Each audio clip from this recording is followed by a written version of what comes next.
Our new first topic tonight. This is going to be just a running first topic on nights that we don't have a lot of comments. What'd you see tonight? A lot of different things you could have seen tonight. What jumped out at you? What do you want to talk about? Where do you want to start the show? Okay, so we did talk about topics that we want to talk about. Could that be part of the things that I'd like to talk about tonight? Like I'd love to jump into the Loyola and the Florida Atlantic game. Here's what I'm going to tell you is the rule on this. We are going to do Florida Atlantic and Loyola in depth. So don't go there. We are going to do Michigan State tomorrow in depth. So don't go there. And I have like a generic game that involves 10 different programs. So, and basically any result that happened tonight that's not Florida Atlantic and Loyola is fair game to discuss in this portion of the show. Oh wow! I love the broad net that you cast with that for all the idiom folks out there in our Discord channel. That's the correct one. Mark that up. The one thing I'd like to talk about, even though it's not a result, I would like to send a quick shout and just say this personally. I enjoyed the Barstool broadcast. I thought it was entertaining and fun. I know a lot of people maybe didn't like it. I don't know if it's like, for some reason, to me, it has shifted from like it being kind of cool to hate that stuff, or thinking that liking that means you don't know ball or you don't enjoy basketball. No, it's just it's something different. It's entertaining, and I commend them for doing it. And honestly, I got like big dreams and things like that. If one day Sleepers could get to a point where we're big enough where we could put on an event like that and have teams play at it, I think like we would crush it, and I think it'd be a lot of fun. So I just want to get my point out about that. I think that's the one takeaway I want to get like out there. I was going to ask you if you liked that or not, because it seemed pretty divisive between circles of, I don't know, basketball media people that we are in. I'm with you. I thought it was a refreshing spin on watching a game. I wouldn't want to watch every single game like that, but Yeah. I think if they were doing one a week, I would probably look forward to it. It's kind of like the Manning cast to me. Like I don't want the Manning cast every game, even though I think that's a more educational watch. But I don't know. I didn't mind it. You got to realize with them, like the goal is not to give serious basketball analysis. And if you want that, of course, there's nothing wrong with that. As a college basketball fan, you should want that. But like, you can't act like they're screwing up doing their bits in the middle of the broadcast. And I feel like a lot of the group chats that we were in are just people discussing it. That kind of either went over people's heads or that was the criticisms. Is like like these guys keep messing up. Like, oh, he said something happened and said it was good when it wasn't good. It's like, that's the whole shtick of this. These guys are supposed to be comedians and entertaining, and they're pretty damn good at it. Even if you're not a Barstool guy, that's fine. I don't consider myself like a huge Barstool fan, but I keep up with what they do in content because they do it really well and they're successful with it. So, yeah, I enjoyed it. I thought it was a fun thing. Don't want it every time, but I'm glad you brought that up because it was a huge portion of tonight's entertainment. There were no other good games on. Everybody's tuned into these Barstool games. So I do wish they would have mic'd up Drew, though. We're going to talk Florida Atlantic and Loyola in a moment, but like they mic'd up assistant coach. They didn't mic up Drew. That made me sad. Yeah, definitely. They should have took the exhibition game model. Like we should have got head coach, a player. Like they could have stole that a little bit. I kind of enjoyed that during the exhibition games. Do you think that Drew was asked and turned that down? I don't think they asked the head coaches. I truly don't think they did. But Dusty May did one out of halftime. Did he? I must have missed that actually then. It was just out of the tunnel, but Dusty May was interviewed right out of halftime. Yeah. He must have turned it down then. Yeah, but that doesn't seem like a Drew move. I mean, I wouldn't assume that Drew's a Barstool guy, but he's very much a like whatever's best for my media guy, you know? Yeah, but also not surprised that Barstool picked the person they did the talk to. You are correct there. So, okay, let's pivot to one of my things from tonight that I really want to talk about. Judah Mintzh is really good. He's really good. He's really, really good. 26 points, 4 assists, 3 rebounds tonight. Oh, no, I'm box score reading, aren't I? That's a horrible way to start a segment. I did watch half of this game, not all of this game, but I was tuned in trying to see if my daily picks was going to hit. Syracuse, not a good second half team. That's my take right now. They've come out to very large leads in both of their games thus far this season.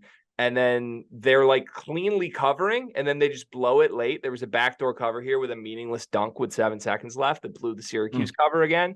But man, Mintzh is great. Like, he was quiet in the first half. He was kind of just like taking what came to him and being chill about it. I think he had like 5 or 7 points or something. And then to start the second half, he just took the game over. Like, he just grabbed the game with his hands and was scoring at all 3 levels and said like, oh yeah, I forgot. I'm the best player here. I can do whatever I want. Like, he can get to the rim at ease. He can pull up on a dime.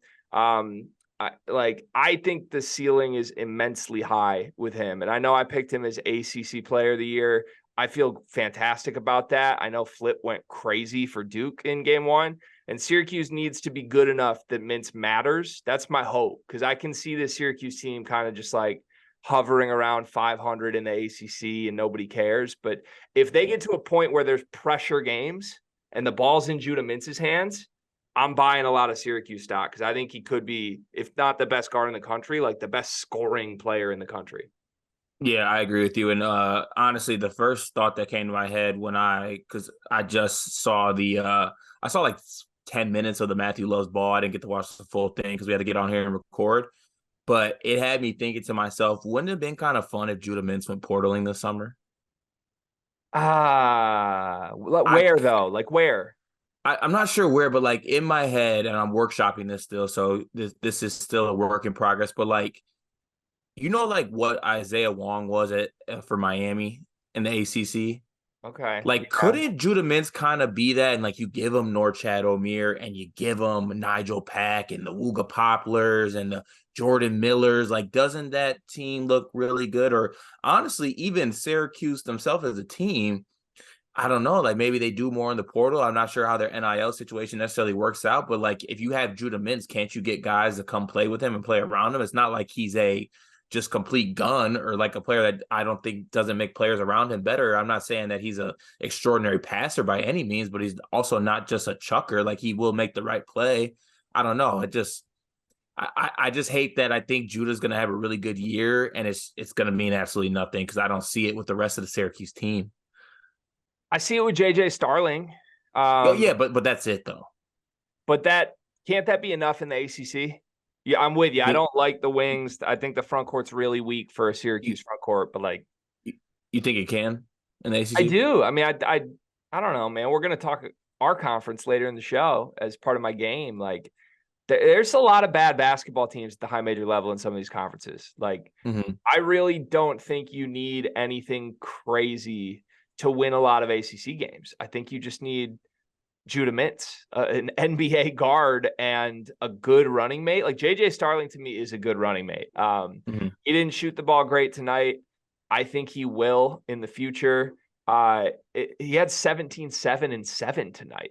Is what JJ Starling did. Not to go back to the box score, but like, even if he's not shooting the ball well from 3, he's 0 for 6 on the season now. He's affecting the game in a really positive way elsewhere. So I don't know, man. I just think like, unless we get like Syracuse USC in the tournament, what 2 guards are you taking over Starling and Judah Mintzh? Like, nobody? I'm not, but then now I'm brainstorming some other things. I want Syracuse versus Northwestern in the playing game of the tournament, and I want JJ and Judah versus Budarius and Brooks Barnheiser. I don't want Boo to go out like that. I'll say that right now. I'll tell you right now, Boo's not going out in that game. Boo can't beat Judah. He can't. He would need to be Buddha. That's what you think. I think you forgot about Budarius. I would never forget about Boo. Come on. Okay. I'm just making sure. About Boo. I'm just making sure. There's one other performance I want to talk about tonight in our quick little wrap around, if you don't mind, unless you have anything else. We can go back and forth here if you have anything else, but if not. No, please. Did you see what Tucker Devries did tonight? I did not. No. Permission to box score read? Please. 36 points, 6 assists, Ooh. 5 rebounds. He was 3 for 8 from 3. He was 9 for 12 from free throw. Drake beat Lipscomb 85-70.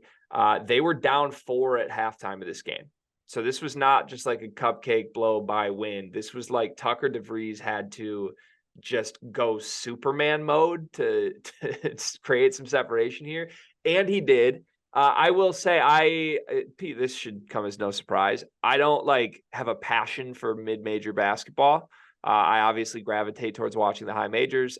I do feel like I pay attention enough to mid-major to know what's going on. And I always fall in love with the team somewhere along the way. But I am starting to do a little freelance work for Brian Burton, the wonderful Brian Burton, who is working with Sean Paul on the Field of 68 mid-major show. And I'm kind of helping them coordinate some things and grow the socials and all that. And it's made me get a much stronger pulse on mid-major basketball in just like a week of doing this. Like I'm just That's a little scary. That's a scary thought, honestly. Yeah, I'm just starting to pay attention a little more. And from 1 week of paying attention, Tucker DeVries is a bad man. That's all I have for you on that. Yeah, we knew that though. I mean, you got to go back to. I mean, Tucker DeVries has been there for a minute, so like, as you know, this is a Loyola podcast. We've been watching him when they used to go with the battles back in the Missouri Valley Conference during the season and the tournament. They've always been good, and Tucker DeVries has just always been just a killer for that team. I still got beef with Drake because I don't know his name, but I was like big on Drake making a run in a tournament. And they had some guy, he was number 3, absolutely killed us during the tournament, losing a game. And I haven't been able to fully get back in. If he's gone, I'll get back in on Drake, but he hurt me too much. And I don't want to open that wound again. So if I can make sure that he's gone, I will tap in because Tucker DeVries is a killer. And yeah, he's a bad man for sure. It wasn't Roman Penn. He's not number 3. No, it was not Roman Penn. I love Roman Penn. It's Garrett Sturtz. Yes. Is he still there? Oh, he's still there, Cart. Oh, gosh. Wait, is he still there? Me, man. He can't still be there. There's no way. No, this was last year. I'm looking at last year's numbers. He's not there. Okay. Unless he has a 6th year. Which he might. I don't think he has a 6th year. I didn't notice him for what it's worth. I did flip on the game a little bit. I did not notice him today. So, okay. All right. Yeah, that's my mid-major minute from GregWaddell, Tucker DeVries. There we are. Okay. That felt kind of good, right? New to the show. That felt kind of good. Yeah, it did. I think we need to work that in more. Obviously, we're heavy Big Ten just because of our location and our alliances to our team. But like, never, ever let it get lost in translation that we only watch the Big Ten. Let's let that be known. Did you just kill your breakfast bit, by the way? Like your breakfast bit seems to have gone and died. Did that just like, what's up with that? Well, like we switched to nights and I've kind of just like made it a drink bit at this point. I do have a beverage made for this episode if that's something that everyone's interested in. Well, you don't seem very interested in showing it to us, which just seems unlike you. I don't know, man. Maybe your team really has like stolen your soul and stolen your identity as a person. What do you got there? I got a Makers and ginger ale. You ever had one of those? I've never had ginger ale. What? Is this one of those things that people are going to get on me for and be like, yes, you're going to get eaten. You've never had ginger ale. It's ginger ale. It's also 2023. 2024. What year is it? I'll let it's 2023. I'll let everybody else take care of you. This one's gonna go down in the comments and the Discord once this is discovered.